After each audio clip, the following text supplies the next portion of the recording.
রাত তখন 2:40। রাজধানীর পল্লবী এলাকার একটি বাসা। শৌচাগার থেকে বেরিয়ে ঘরে ফিরছিলেন 13 বছর বয়সী এক কিশোরী। এ সময় হঠাৎ তার মুখ চেপে ধরে 50 বছর বয়সী আনোয়ার। কিছু বুঝে ওঠার আগেই আনোয়ার ওই কিশোরীকে টেনে ঘরে নিয়ে ধর্ষণ করে। এরপর কিশোরীকে মৃত ভেবে ফেলে দেয় পাশের বাসার সেপটিক ট্যাঙ্কে। রাত 3:30 এক প্রতিবেশী অজু করার জন্য ঘর থেকে বেরোলে ওই কিশোরীকে পড়ে থাকতে দেখে চিৎকার করেন। পরে স্বজন ও স্থানীয় বাসিন্দারা তাকে গুরুতর আহত অবস্থায় উদ্ধার করে দ্রুত ঢাকা মেডিকেল কলেজ হাসপাতালে নিয়ে যায়। অজু করতে আসছিল তো নামাজ পড়বো, তো উনি আয়া দেখতেছে যে পানিতে কেউ ডাক দিতেছে ওনারে, আপু আমাকে বাঁচান, আপু আমাকে বাঁচান। তো উনি ভয় পায় ডাক দিছে, তুই কে রে? হ্যাঁ, তারপরে আমরা দরজাটা খুলছি। দরজাটা খোলার পরে দেখতেছি যে আমার পাশের ঘরের মেয়ে পানিতে ফেলানো আছে উদ্দাম অবস্থায়। আচ্ছা, বাচ্চার নাম কি? লামিয়া। লামিয়া। জি। জীবন অবাক না করলে কে করবে? 28% মিল্ক ফ্যাটের অবাক করার সাথে ফ্রেশ মিল্ক পাউডার। জীবন অবাক করুক প্রতিদিন। আমার বড় বউ ওরে কাপড় পেঁচায় সুন্দর করে কম্বল আমার পায়জামা ছিল না, শুধু খরাক ছিল। আচ্ছা আচ্ছা, বুঝছেন, এই অবস্থা তো আমরা ধরতে পারিনি। আচ্ছা, অপরাধী কি এখানেই ছিল নাকি অপরাধী বাইরে পালা গেছিল? না, ওই ঘরে চুপ করে ঘুমায় আসি। ও আচ্ছা আচ্ছা আচ্ছা, পরে এটা বাচ্চাটাই বলছে না যে? হ্যাঁ, বাচ্চার নাম বলার পরেই তো আমরা ধরছি। ভুক্তভোগীর পরিবার জানায়, প্রতিবেশী আনোয়ার হোসেন দীর্ঘদিন ধরে ওই কিশোরীকে বিভিন্নভাবে উত্ত্যক্ত করা সহ কুপ্রস্তাব দিয়ে আসছিলেন।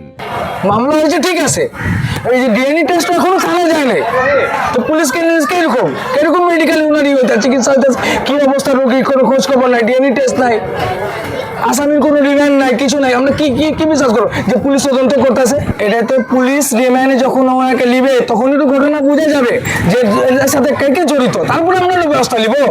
যদি এর লোকে যদি আমি জড়িত থাকি তো আমি আইনের ব্যবস্থা যাবে। পুলিশ তো কিছু বলতেছে না, পুলিশ ওকে রিমান্ড এলো, কোর্টে পাঠাক, কোর্টে রিমান্ড চাক, তারপরে তো জিনিসটা হবে না। শিশুদের জন্যই বের হইতে পারতেছে না মেয়েরা, ঘরের থেকে টাইনা নিয়ে যায় ওরা এগুলা কইরা তারপরে ওরা রাস্তা ফালায় দেয়, মাইরাই দিতেছে। মেয়েরাও তো মনে করছে মইরা গেছে, এর জন্য হজে ফালাই দিছে, কিন্তু এই মেয়ে জীবিত ছিল দেখে উদ্ধার হয়েছে, দেখে হাসপাতালে আছে। ঘটনাটি জানাজানি হলে স্থানীয় উত্তেজিত জনতা অভিযুক্ত আনোয়ার হোসেন সাইদকে আটক করে। পরে পল্লবী থানায় খবর দেওয়া হলে পুলিশ দ্রুত ঘটনাস্থলে পৌঁছে অভিযুক্তকে উদ্ধার করে হেফাজতে নেয়। ঘুমাইছিলাম আমরা, হ্যাঁ, আমার বোনটা ওয়াশরুমে বার হয়েছে, বার হয়ে খালি গেটটা আঙুলটা লাগাইতে গেছে, ওরে মুখ চেপা লাগিয়েছে। বোন এদিকে দেখলাম, জিজ্ঞাসা করলাম কি হয়েছে তোমার সাথে বলো, আমার কইছে সাকিবের আব্বা মানে ঘটনাটা করছে।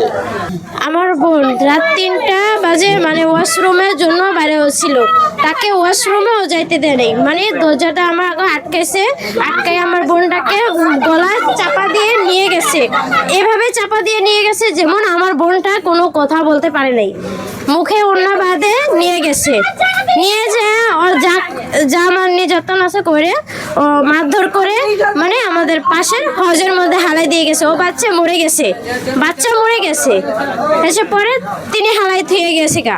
পরে বাচ্চার হুশাইয়া বাচ্চা কইছে আমারে বাঁচান, আমি লামিয়ে আসি, তারে উদ্ধার করছে বাড়ির লোকরাই। এই আনোয়ারের সাথে কি আপনাদের পূর্ব কোনো শত্রুতা ছিল? না, আমরা তার চিনি না, তিনি ভাড়াটা। আচ্ছা, তো ওনার বাসা হচ্ছে ওই মাথায় ভাড়া থাকে, ওই এত দূরে একটা মানুষকে টেনে নিয়ে, মানে ও যে সব সময় এই রাস্তা দিয়ে সন্দেহ করতেছেন বা আরো কাউকে কি আপনি সেটা জড়িত মনে করছেন? এখন তো আমরা কিছু মানে আর কেউকে দেখিও নাই, আমরা এই ঘটনা ওরা তো খালি হজের ভিতরে আমরা পাইছি, গলি আমাকে 3-4টা, এটা রাত্রে মানে পাহারা দেওয়া চলছে, বুঝতে পারছেন? নাহলে আমরা একজন মানুষ বাইর হয় না, একা কোনো সম্ভবই না, এটা কেউ আছে তার সাথে। আচ্ছা, তো আপনাদের সন্দেহটা কার দিকে, মানে কে এটার সাথে জড়িত? এদিকে তো আমার এলাকাবাসী তেমন জীবনে না, আমাকে কোনো কেউ লাগে সক্রামি নেই।